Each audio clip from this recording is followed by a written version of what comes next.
श्री कृष्णा, राधे राधे। स्वागत है दोस्तों आप सभी का भक्ति सागर चैनल में। आप सभी को आषाढ़ मास के कृष्ण पक्ष की जोगनी एकादशी की हार्दिक शुभकामनाएं। दोस्तों आज हम जोगनी एकादशी व्रत कथा और पारण का समय क्या है लेकर आए हैं। आइए शुरू करते हैं। जोगनी एकादशी व्रत कथा। जोगनी का अर्थ होता है जिसने इंद्रियों को वश में कर लिया हो। जोगनी एकादशी का व्रत रखने और इसकी कथा को सुनने से 88,000 ब्राह्मणों को भोजन कराने के बराबर फल की प्राप्ति होती है और मनुष्य की सभी मनोकामनाएं भी पूर्ण होती है। तो आइए कथा शुरू करते हैं। बोलिए विष्णु भगवान की जय। महाभारत काल की बात है। एक बार धर्मराज युधिष्ठिर ने भगवान श्री कृष्ण से कहा कि हे त्रिलोकीनाथ, मैंने ज्येष्ठ मास के शुक्ल पक्ष की निर्जला एकादशी की कथा सुनी, जिसे सुनकर बहुत ही अच्छा लगा।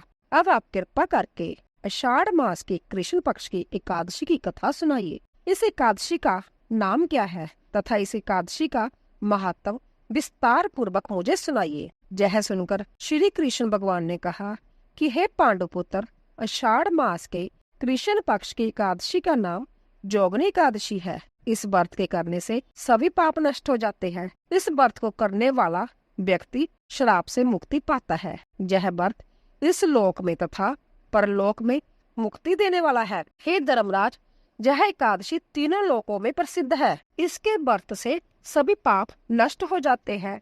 तुम्हें मैं पुराणों में कही हुई कथा सुनाता हूँ, ध्यान पूर्वक सुनो। अलकापुरी नाम की एक नगरी थी। उस नगरी में कुबेर नाम का एक राजा राज्य करता था। राजा कुबेर परम शिव भक्त था। वह पूरे विधि विधान से रोजाना भगवान भोलेनाथ की पूजा अर्चना किया करता था। राजा कुबेर का एक यक्ष सेवक था जिसका नाम था हेममाली। वह राजा की शिव पूजा के लिए रोजाना ताजे फूल तोड़कर लाया करता था। हेममाली की विशाक्षी नाम की एक बहुत ही सुंदर पत्नी थी। वह अपनी पत्नी से खूब प्रेम करता था।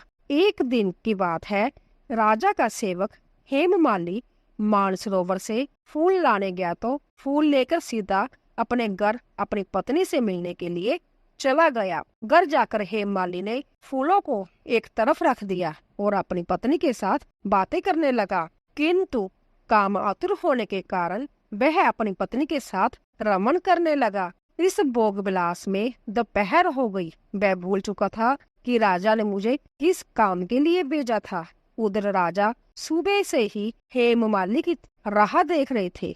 इंतजार करते करते दोपहर हो गई तो राजा ने सोचा कि पूजा का समय तो बीतता ही जा रहा है, परंतु आज हेममाली पता नहीं फूल लेकर क्यों नहीं आया। रोजाना तो सही समय पर आ जाता था। ना जाने आज ऐसी कौन सी बात हो गई जो पूजा के वक्त फूल लेकर नहीं पहुंचा। राजा ने मन मन विचार किया कि सेवकों को बेचकर पता कराना चाहिए। तो राजा ने सेवकों को आज्ञा दी कि तुम लोग पता करो कि हेममाली आज अभी तक फूल लेकर क्यों नहीं आया। राजा की आज्ञा पाकर राजा के सेवक मानसरोवर पर हेममाली को तलाशने के लिए गए, लेकिन हेममाली वहाँ पर कहीं भी दिखाई नहीं दिया। सब जगह उसे ढूंढकर वह उसके घर गए तो उसके घर जाकर देखा तो वह अपनी पत्नी के साथ था। सभी सैनिक सीधे राजा के पास आए और कहने लगे कि हे महाराज, आज हेममाली तो अपनी पत्नी के साथ रमन कर रहा है। यह सुनकर राजा को बहुत गुस्सा आया और वह सोचने लगे कि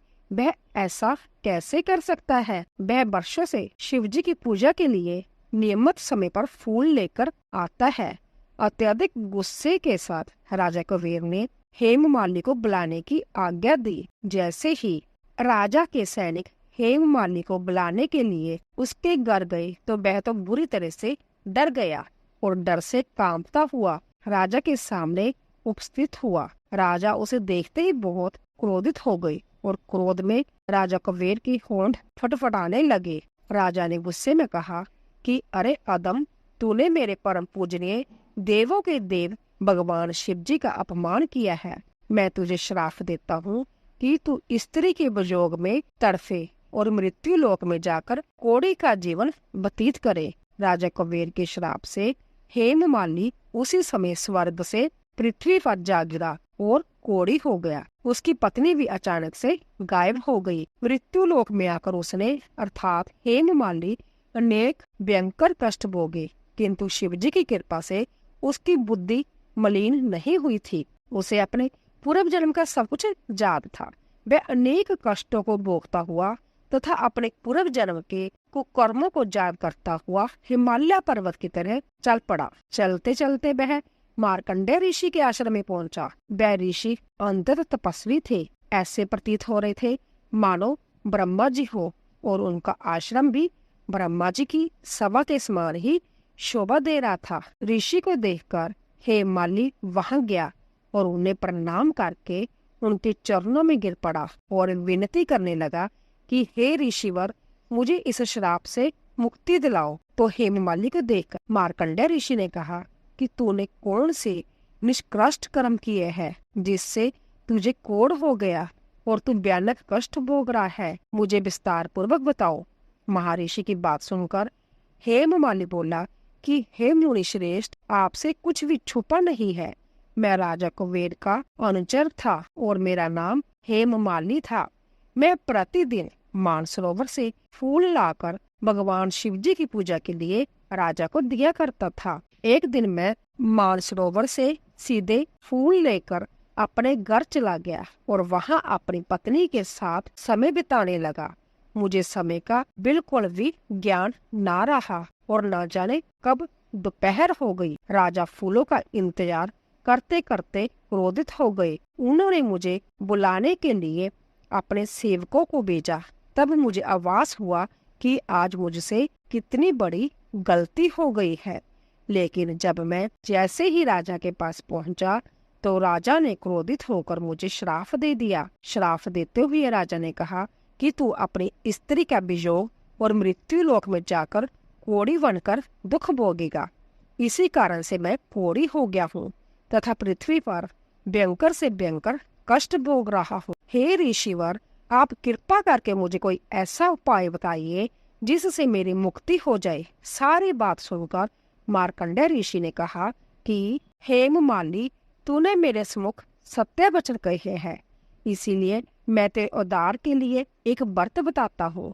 यदि तू आषाढ़ मास के कृष्ण पक्ष जोगनी नामक एकादशी का व्रत करेगा तो तेरे सभी पाप नष्ट हो जाएंगे। जोगनी एकादशी का व्रत करने से व्यक्ति बहुत ही जल्द श्राप मुक्त हो जाता है।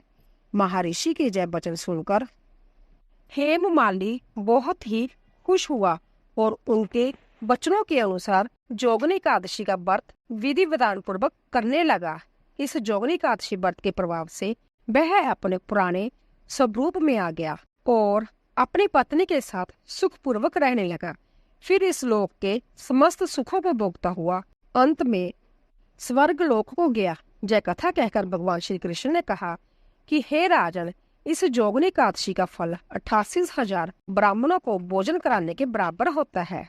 इसके व्रत से सभी पाप नष्ट हो जाते हैं, व्यक्ति श्राप मुक्त हो जाता है और अंत में मोक्ष को प्राप्त करके प्राणी स्वर्ग का अधिकारी बन जाता है। बोलिए विष्णु भगवान की जय। तो दोस्तों, एकादशी की दूसरी कथा जिसे श्रवण करने से हर संकट से मुक्ति मिलती है और सभी मनोकामनाएं पूर्ण होती है। एक समय की बात है, श्री ठाकुर मंदिर के महंत, जो प्रभु के बहुत प्रिय भक्त थे, अपने कुछ शिष्यों को साथ लेकर दक्षिण में तीर्थ दर्शन करते हुए एक नगर में पहुंचे। संध्या का समय था।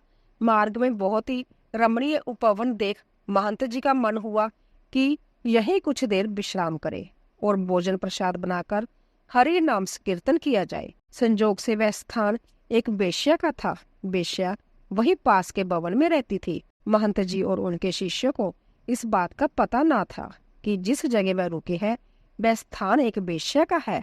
वेश्या भी दूर से अर्थात अपने भवन से ही हरि भक्तों की क्रियाओं का आनंद ले रही थी। आज मानो संतों के प्रभाव मात्र से पाप आसक्त उस वेश्या के हृदय में भी प्रभु का प्रेम उपज गया।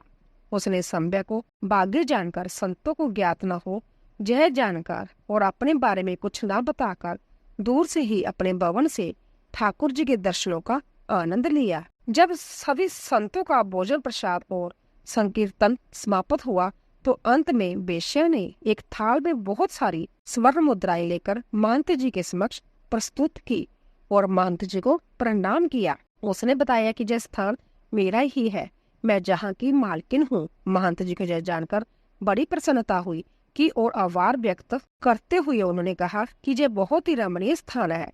हमारे ठाकुर जी को भी यह स्थान संकीर्तन के बड़ा पसंद आया। अब वेश्या ने वह स्वर्ण से भरा हुआ थाल महंत जी की सेवा में प्रस्तुत किया। सच्चे संतों का स्वभाव होता है कि वह बिना जाने किसी भी अनजान व्यक्ति का धन या सेवा नहीं लेते और शास्त्र भी अनुमति नहीं देता। अंत महंत जी ने उस वेश्या से कहा कि हम बिना यह जाने कि यह धन स्वीकार नहीं कर सकते कि आपने किस तरह से यह धन अर्जित किया है। वेश्या ने भी द्वार पर आए संतों से झूठ न कहकर सारी बात सच सच बता दी।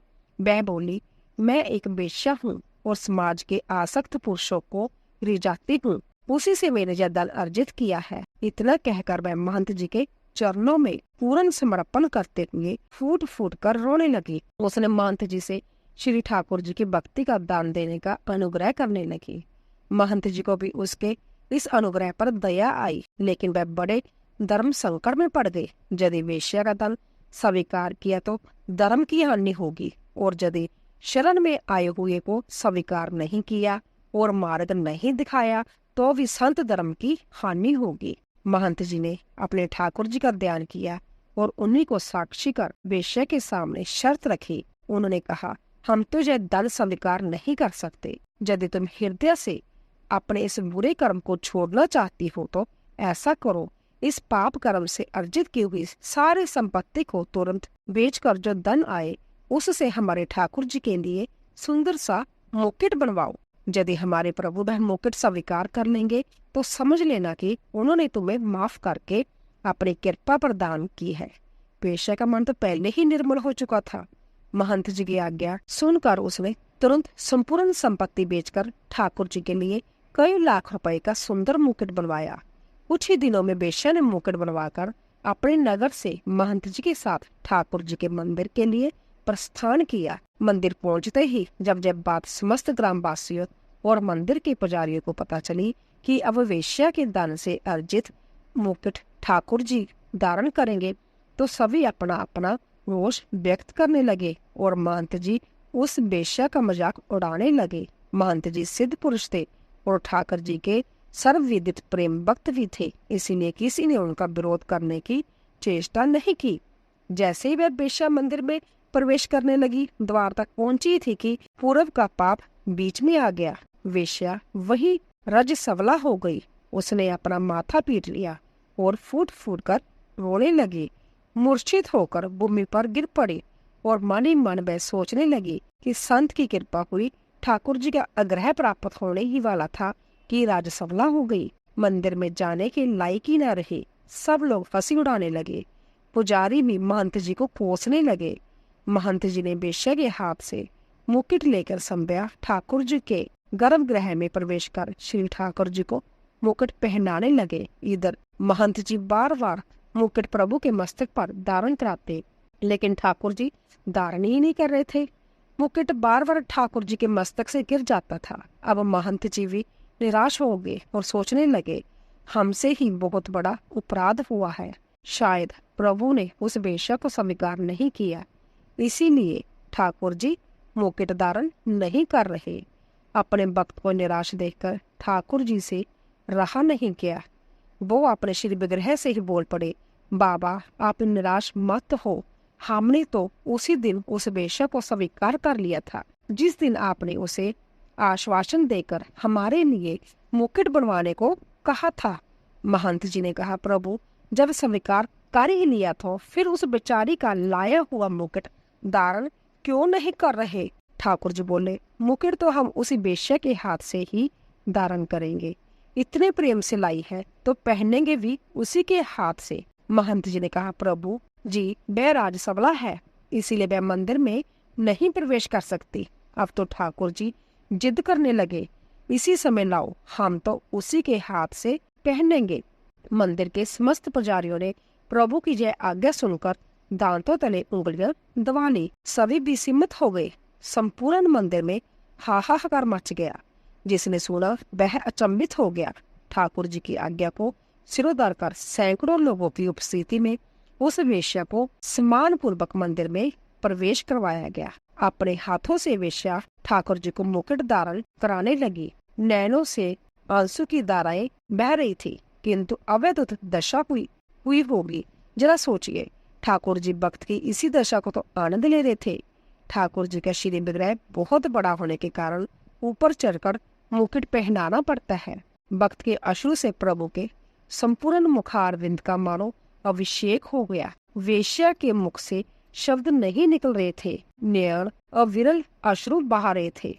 आज ठाकुर जी ने उस प्रेम स्वरूप पेंट स्वीकार करने हेतु अपना मस्तक नीचे झुका दिया और मुकुट धारण कर उस वेश्या को वह पद प्रदान किया जिसके लिए बड़े बड़े देवता संत महात्मा हजारों वर्ष तप अनुष्ठान करते हैं, लेकिन उन महाप्रभु का अनुग्रह प्राप्त करने में असमर्थ रहते हैं। दीन दयाला करुण निदान प्रभु जब किसी भक्त की करुणा पुकार पहुंचती है तो अपने आप को रोक नहीं पाते और दौड़े चले आते हैं अपने भक्त के पास। बोलिए एकादशी माता की जय। दोस्तों, एकादशी के दिन तुलसी माता की कथा सुनने से ही एकादशी व्रत का पूर्ण माना जाता है और सभी मनोकामनाएं की पूर्ति होती है। सावर्णी मुनि की पुत्री तुलसी अपूर्व सुंदरी थी। उनकी इच्छा थी कि उनका विवाह भगवान नारायण के साथ हो। इसके लिए उन्होंने नारायण पर्वत की घाटी में स्थित बद्री वन में घोर तपस्या की।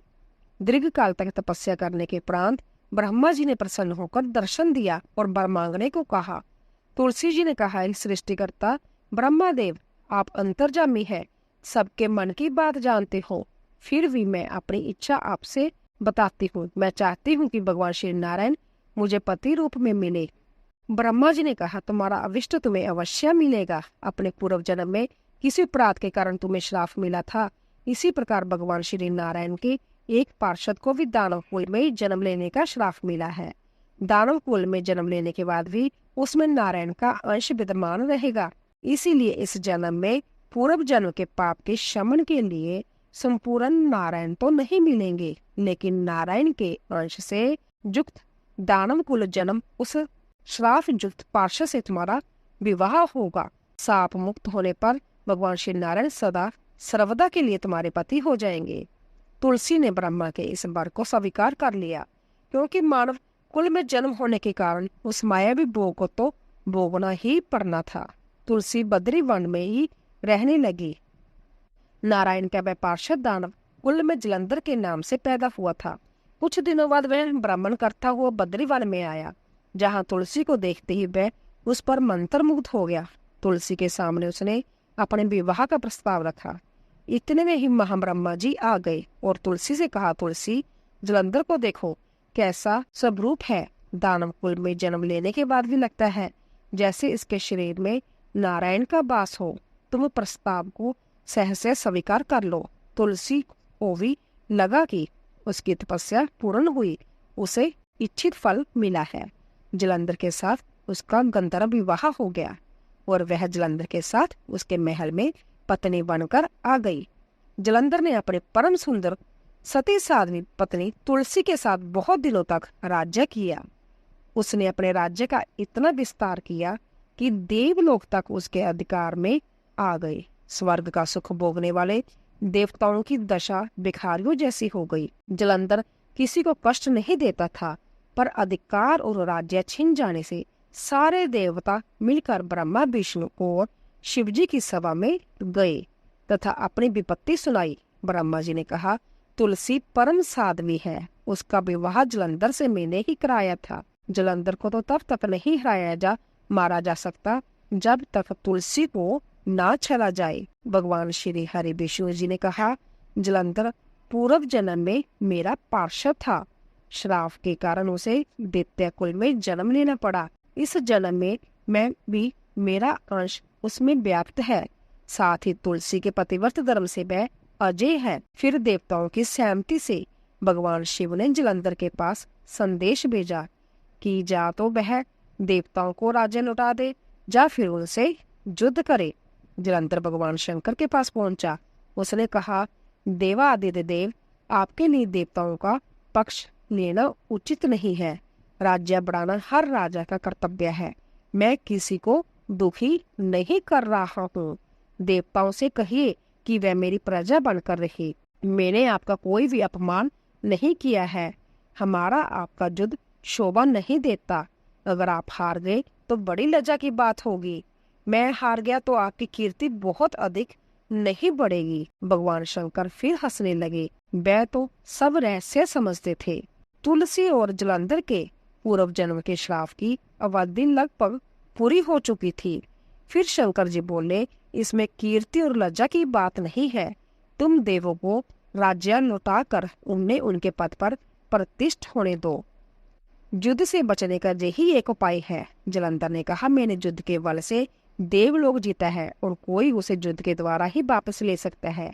ये मेरा अंतिम उत्तर है। अब मैं जा रहा हूँ। ऐसा कहकर जलंधर चला गया। उसने अपनी पत्नी तुलसी को सारी बातें बताई और कहा, कर्म भोग सब काल सूत्र में बंधा है।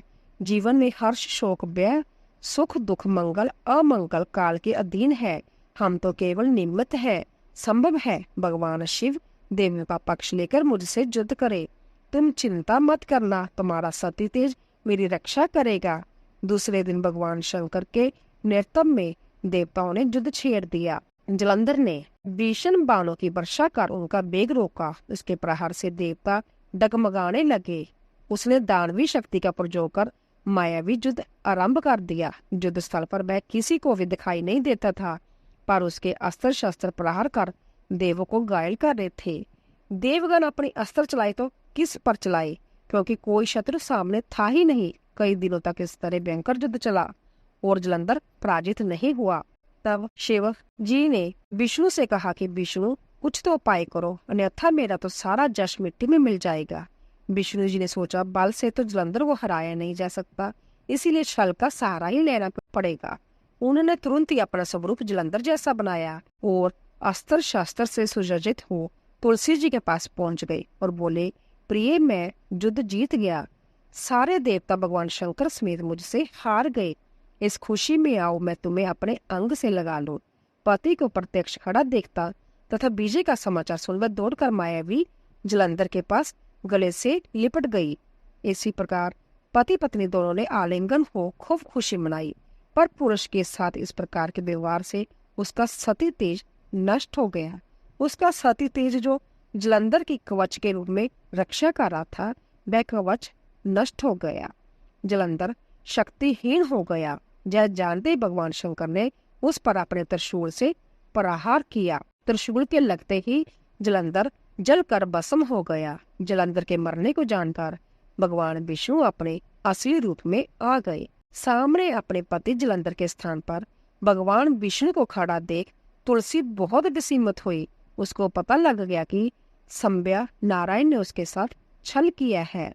क्रोध में आकर तुलसी जी ने श्राप दिया और भगवान विष्णु से कहने लगी, एक सती स्त्री का सती तत्व भंग करने के अपराध में तुम हृदयहीन पत्थर हो जाओ।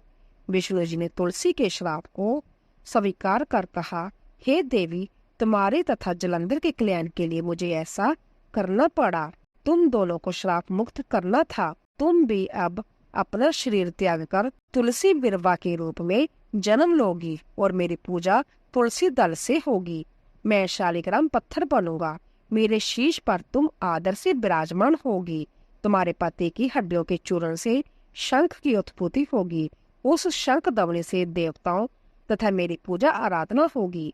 जहाँ शंख ध्वनि होगी वहाँ मंगल में विराजमान रहूंगा। तुमने पूर्व जन्म में बद्री वन में मुझे पाने के लिए बड़ी तपस्या की थी। अब अगले जन्म में मैं नारायण के रूप में बद्रीनाथ वन में स्थापित होऊंगा और मेरी पूजा अर्चना फल फूल से न होकर तुम्हारी तुलसी दल से होगी। मेरे शीश पर विराजमान होकर तुम मुझसे भी ऊंचा पद प्राप्त करोगी। बोलिए लक्ष्मी नारायण भगवान की जय।